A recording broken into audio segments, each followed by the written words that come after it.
So I was actually in the middle of making a video for you guys later today, until now. Rockstar has finally released some really interesting new images of the many frontiers, towns and cities within Red Dead Redemption 2. Finally, we got some more official news from Rockstar. These new images are very interesting and detailed. We get an insight into the many new places in the game, which is cool.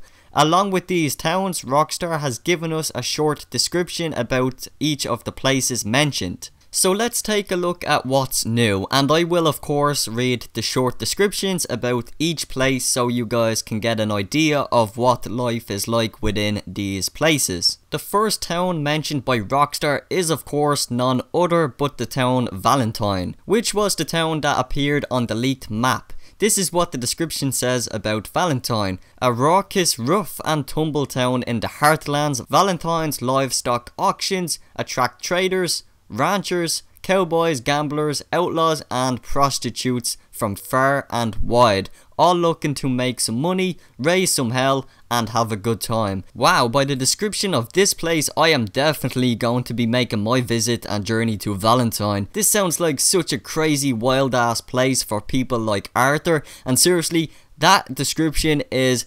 it just gives me chills thinking about that place. It sounds like a really tough place for a big criminal like Arthur, so I am looking forward to that. The next town we have here is a place called Berg. Let's see what Berg has in store for us. Life isn't easy for the miners and families in Berg, which has been providing coal up and down the Lanahashi River for almost a century. Please don't hate on me for pronouncing that wrong. I have no idea how to pronounce that at all. Sorry guys, if I did mispronounce that word, please let me know in the comment section. Thank you.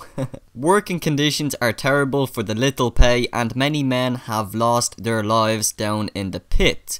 From the description of this place, Berg seems like to be a place for the working class families, and you know, back then working class was such a, you know, it was a big thing. You either work or you were rich. So yeah, it doesn't sound like the happiest of places, but however, it will be an interesting time, and I think historically Rockstar games are going to do a fantastic job, you know, making it all look like what it was actually like back then, working class families, etc. Because Red Dead Redemption 2 is an interesting time in the 1800s, so it will be very cool to see what it was actually like back then. Moving on to the next one.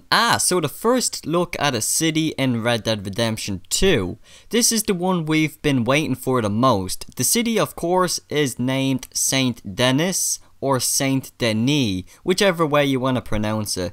But that is the city now that has been confirmed in Red Dead Redemption 2. Let's take a look at the description. A key getaway into North America with a trade route that runs the length of the country. The bustling city of Saint Denis is a melting pot of cultures and people where businessmen, socialites, sailors, labourers, beggars and thieves all live side by side. Yet again, another great description of one of the biggest cities to be confirmed in Red Dead Redemption 2, Saint Denis or Saint Denis. It's going to be a great time guys. So many interesting people mentioned that will be living within this big city. So moving on to the next one. One of the more known peaks in the snowy Grizzlies of Arborino, Mount Harrigan towers above Lake Isabella to the west and Beartooth back to the east, which provides the main pass through the western mountain range and joins up with the Dakota River further south. So yes, the Grizzlies is the place we typically see throughout the trailer in the snow biomes, and it is so awesome. It looks amazing, and the description of that sounds really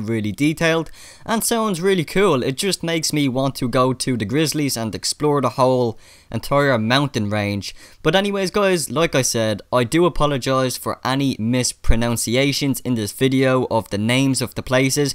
Seriously, just to admit this, I am not the best at pronouncing names or places that have a foreign name, if you guys get what I'm saying, but I do apologize for that. Okay, the next place up we have Rhodes, the Scarlet Meadows. Prim and proper on the surface, tensions and corruption run deep in the southern town of Rhodes, which for years has been caught in the crossfire between the Braithwaites and the Greys, two Warren plantation families. Again, not a huge amount of detail here, but it does sound rather interesting. So last but not least, let's move on to the next location. The last location we have here is Strawberry, Big Valley. Strawberry was a little more than a small logging town until the arrival of its new mayor, an East Coast eccentric who is obsessed with transforming it into a cultural beacon for wealthy tourists, much to the bemusement of the locals. Much like the description says about Strawberry, it is for tourists and wealthy people, so it sounds really cool. And guys, I made a mistake. We have one more location to cover. Last but not least, we are going to cover the last place, Lagres. Now again, I am so sorry if I am pronouncing any of these names wrong. Totally guys, I am so bad at pronouncing things in general, so I do apologize for that. Let's read the description. A small remote settlement out in the swamps of Bayou Le Moyne, the people of Lagres live self-sufficiently for the most part, making a little money here and there from fishing and acting as guides for travellers wishing to navigate the region. So there we have it guys, all of the new places within Red Dead Redemption 2, from the frontiers to the cities and the small towns within Red Dead Redemption 2 all across the map, and it sounds really interesting. All of these places have a unique story and something different every time, and that is something we want in Red Dead Redemption 2. We want the game to feel awesome, we want it to feel different for every time we visit a different location, and I think Rockstar Games has answered our prayers. So anyways guys, I do thank you for watching this video. Make sure you leave a comment in the comment section which one of these locations sounds more interesting to you, and which one of these cities or towns are you going to visit first in Red Dead Redemption 2. Make sure you guys leave a comment in the comment section of this video. With that said guys, I do thank you all for watching. If you are new to the channel, subscribe to stay updated with all of the latest Red Dead Redemption 2 videos and all of the latest news and updates, as I try my best to cover all of the latest so far. And it's been an awesome day so far. Who would have guessed Rockstar would have released new information today? What a surprise. I think we're all stunned by this cool bit of information, especially some of the names from the towns appeared on the leaked map, and I think the leaked map is some way similar to what the actual map will be like in Red Dead Redemption 2. But with that said guys, make sure you subscribe for more videos, and I will see you outlaws in the next one. Have a great day guys.